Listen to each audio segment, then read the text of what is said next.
តសួស្តីអ្នកទាំងអស់គ្នាពេលនេះខ្ញុំជួបមេរៀនថ្មីមួយទៀតគឺប្រភេទដំអិតម្ដង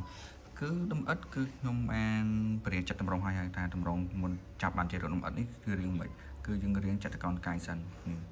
ជារឿងចិត្តកោណកាយណាពេលដែលយើងចាប់ជារឿងចិត្តកោណកាយហើយបើយើងសង់ប្រភេទតម្រងអិតមុខអិតយើងឲ្យជ្រុងមុខអិតថាមុខអិតបែរទៅខាងណាគឺខ្ញុំយកមុខអិតហ្នឹងបែរមកខាងឆ្វេងចែកហើយខាងណាគឺខាងផ្នែកខាងអិតមួយទៀតយើងមានវិធីវាស់វាចាប់មិនបាច់ជារឿងចឹងគឺវិធីចាប់ហ្នឹងខ្ញុំបានបរៀនរួចហើយអស់ហើយពីមេរៀនខាងមុនអីចឹងមេរៀននេះគឺប្រភេទដែលយើងត្រូវផាត់ស្មើលើដំអិតហ្នឹងតើផាត់មិនឲ្យវាមានពន្លឺស្មៅស្អាតចេញជារូបរាង 3D មើលទៅវាមានពន្លឺស្មៅគ្រប់គ្រាន់លើដំអិតហ្នឹងមុនដល់ពេលដែលយើងផាត់ស្មើលើដំអិតមួយនេះយើងត្រូវកំណត់ដំអិតហ្នឹងថាពន្លឺស្មៅជាមុនសិនតើពន្លឺស្មៅទិសនៃពន្លឺយើងយកមកពីខាងណាសិនចឹងរូបនេះយើងចង់មកពីខាងឆ្វេងក៏បានទិសស្មៅនៃពន្លឺមកពីខាងឆ្វេងក៏បានមកខាងស្ដាំបានតែពេលរូបរាងចាស់យើងចង់ឲ្យស្អាតយើងត្រូវតែយកពន្លឺស្មៅមកខាងឆ្វេងហ្នឹងទៅមកខាងឆ្វេងចឹងពេលពន្លឺដែលជះមកផ្នែកខាងលើនេះទី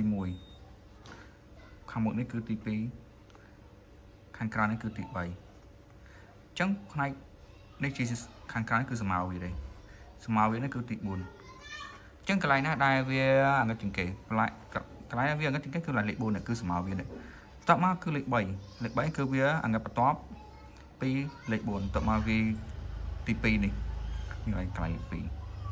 លេខ2នេះវាអាងឹតបន្ទាប់ពីកន្លែងទី3តបមកខាងលើនេះគឺសារសង្កេតដោយសារខាងលើហ្នឹងគឺពន្លឺដែលវាប៉ះចំមុនដំបូងគេបន្ទាប់មកគឺលេខ2វាប៉ះបន្ទាប់ពីលេខ1ហ្នឹងលេខ3ហ្នឹងគឺពន្លឺដែលថាជះអត់ដល់កន្លែងហ្នឹងគឺវាអាងឹតតែវាមានកន្លែងណាអាងឹតជាងនឹងទៀតគឺស្មៅហ្នឹងវាដោយសារវត្ថុដំអិតនេះពលឺស្មៅវាជះមករូបស្មៅវានៅខាងក្រោមនេះគឺវាអាងឹតខ្លាំងជាងវត្ថុហ្នឹងអញ្ចឹងដល់ពេលផាត់ពេលដែលយើងជើផាត់ហ្នឹងគឺយើងផាត់ពីជើងលេខ3មកមុនយើងផាត់ពីធ្ងន់គឺដេញមកស្រាល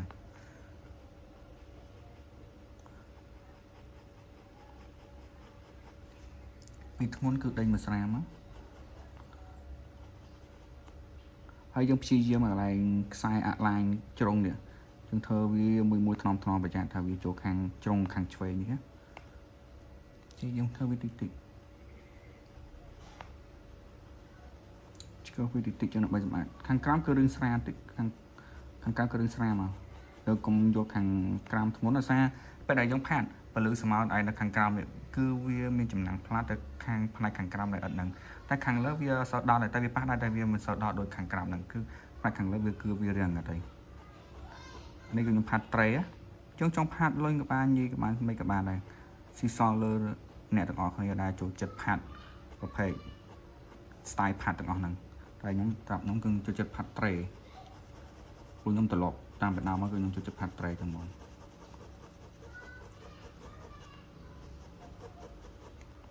ខ្ញុំផាត់មកតង់ក៏បានដែរផាត់តង់ទី1ធ្វើម៉េចឲ្យវាសប់សាច់សិនមកយកមកតង់សិនខាងក្រៅដូចគ្នាខ្ញុំផាត់មកតង់សិនក៏បានដែរផាត់ដូចខ្ញុំចឹងសិនក៏បានដែរពេលដែលខ្ញុំបានបណ្ដោយយើងចាប់ដើមលួចវាតិចមក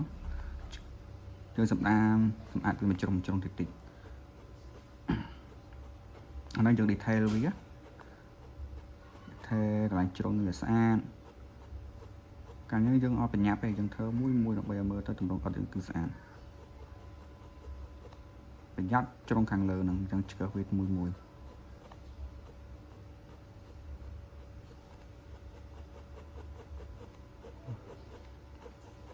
ហើយវាមួយតិចចឹងហើយខាងនេះយើងឆ្កឹះដូចគ្នាមក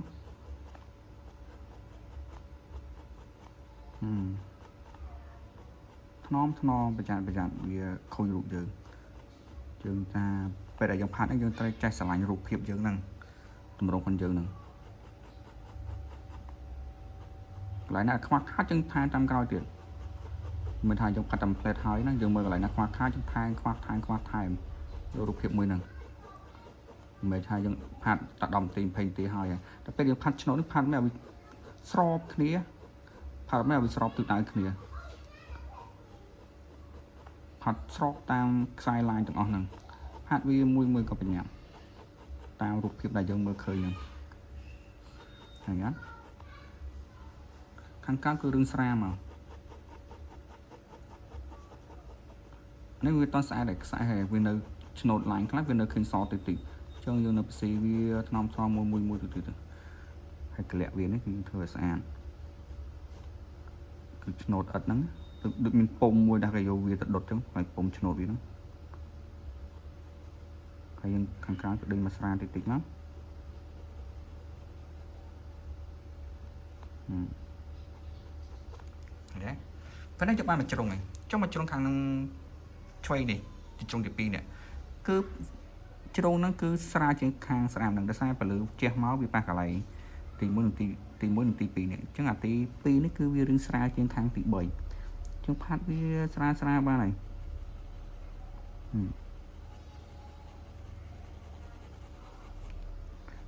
ខ្មៅដៃឲ្យពេលយើងផាត់យើងរសារបវលវាផាត់បវលដើម្បីយកមកបាយដែលស្រួច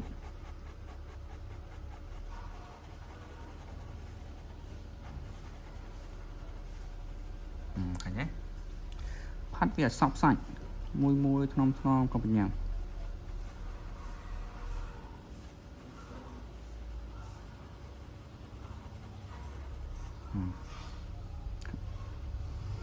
ផាត់ខាងលើនេះមួយផាត់ដើម្បីឲ្យវាចេញជ្រុងហ្នឹងមកវិញហើយខាងក្នុងអិតនេះចាំមើលប្រាប់ពីខាងក្នុងអិតវិញប្រហោងអិតហ្នឹង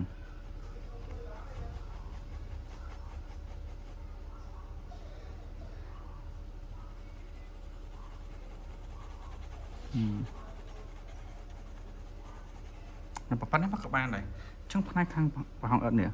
គឺប្រហោងអិតហ្នឹងគឺចានេះវាដូចកំពង់មួយអញ្ចឹងក្នុងកំពង់ហ្នឹងគឺវាអង្កត់ខាងក្នុងដូចកំពង់ខាងហ្នឹងវាអង្កត់គឺវាដេញមកស្រានេះឃើញអត់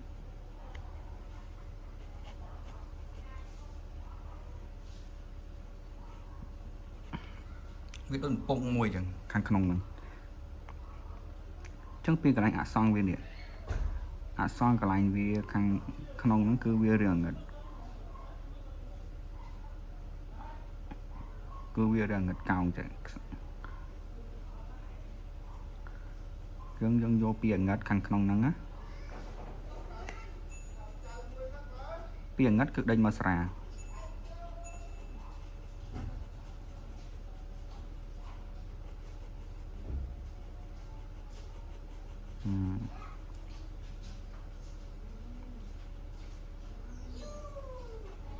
អង្កត់គឺដេញមកស្រាគឺគ្រប់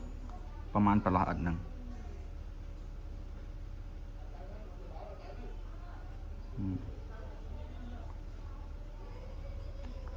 ពីធ្ងន់គឺដេញមកស្រា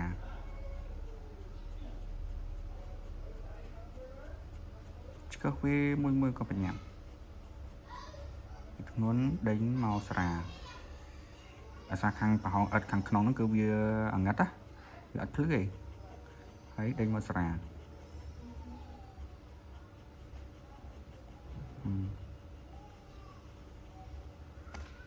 ហើយ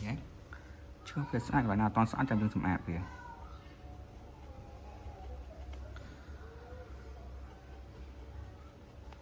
ខាងនេះដូចគ្នាយកទៅគ្រប់ទាំង4ហ្នឹងហ្មង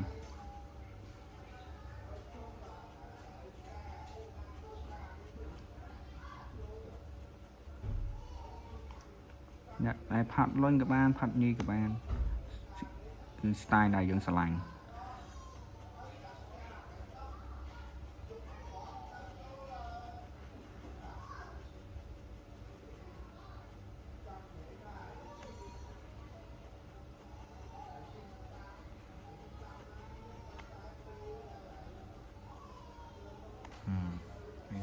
ចង់មកជ្រុងទៀតដូចគ្នា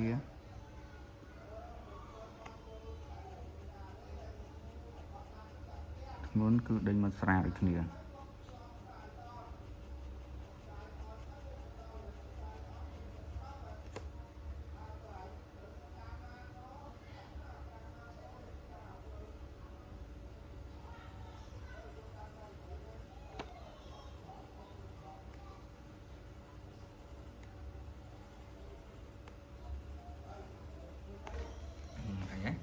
គូទូផាទូទ្រាំអ្នកទាំងអស់គ្នាមើលទេបាទយើងចង់ស្អាតជាងនេះគឺយកថែមច្រើនជាងហ្នឹងទៀតខាងផ្នែកខាងលើនេះគឺយើងផាត់ស្រាបានហើយផាត់ស្រាមែនទេម្ដងខាងលើហ្នឹងយើងអត់ផាត់ធ្ងន់បានទេដោយសារផ្នែកខាងលើហ្នឹងវាពលឺដល់វាប៉ះលើហ្នឹងបើយើងអត់ផាត់ចែកតង់ពលឺជា3ទេឲ្យវាមាន3តង់ខុសគ្នាទេគឺយើងអត់ឃើញរូបភាពយើងជាក់ស្ដែងទីមានតង់ទី3តង់ទី2តង់ទី1ចឹងបើថាតង់ទាំងអស់ហ្នឹងវាស្មើសាច់គ្នាយើងរូបមើលពេលដែលរូបយើងមើលទៅរូបហ្នឹងវានៅជាមួយគ្នាវាអត់មានបច្ចេកពលឺស្មើច្បាស់លាស់ទេចឹងរូបនេះបើផាត់ហើយយើងថែមថយច្រើនទៀតឃើញទេហើយឧទាហរណ៍តបមកយើងចាប់ផ្ដើមផ្ដាច់អសង្ខធ្វើស្មើផងវាម្ដងយើងចាប់ផ្ដើមផ្ដាច់អសង្ខណាចាប់ផ្ដើមផ្ដាច់អសង្ខវាស្អាតធ្វើស្មើវាយើងផ្ដាច់វាដាច់ស្មើទៅស្មើនឹងវត្ថុនោះទៅបានចែកវាជា2អត់ដាច់ផ្ដាច់វាដាច់ដើម្បីបច្ចេករូបភាពរូបរាងយើងហ្នឹងវាលេចឡើងមកកាញ់តិចមកវារៀងអត់ស្មើសាច់គ្នាទេឃើញទេតើមកស្មើវាគឺពីធ្ងន់គឺដេញមកស្រាធ្ងន់ណាឲ្យវាដាច់ចឹងហើយដេញមកស្រាមក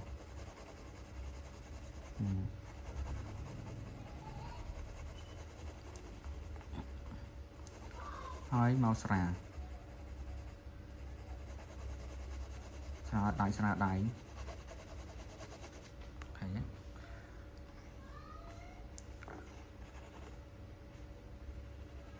ស្រាមកតែតើស្អីបន្ថែមវាតិចហើយវាតិចហ្នឹង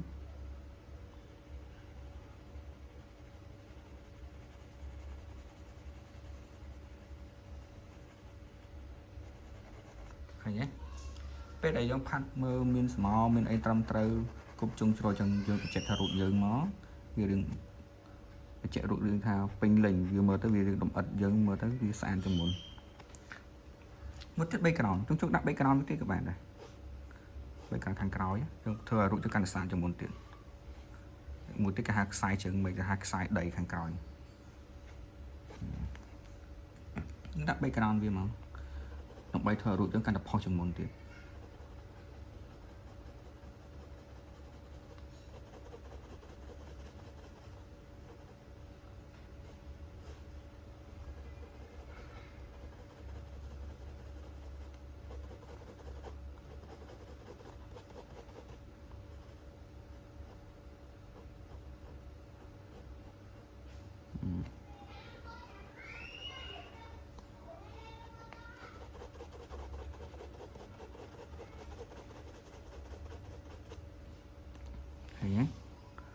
នេះជា background ហ្នឹងវា background វាយើងដាក់រឿងដិតតិចមកណាច់ខ្ញុំខាញ់ background វាត្រូវងឹត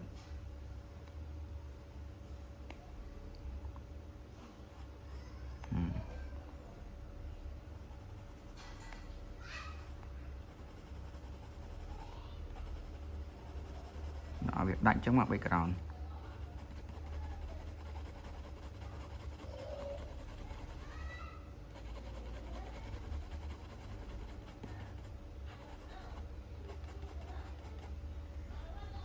យើងធ្វើស្អាត background នឹង background នឹងលម្អិតនឹងវត្ថុខាងមុខនឹង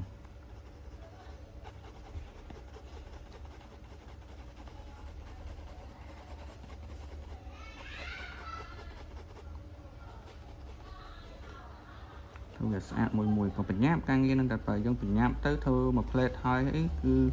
យើងឃើញលទ្ធផលហើយថាការងារយើងមិនបញ្ជាក់ប្រាប់ឲ្យថាលើយើងធ្វើបញ្ជាក់លើការងារនឹងថាយើងធ្វើស្អាតប៉ុណ្ណាយើងដឹងហើយចង់ធ្វើស្អាត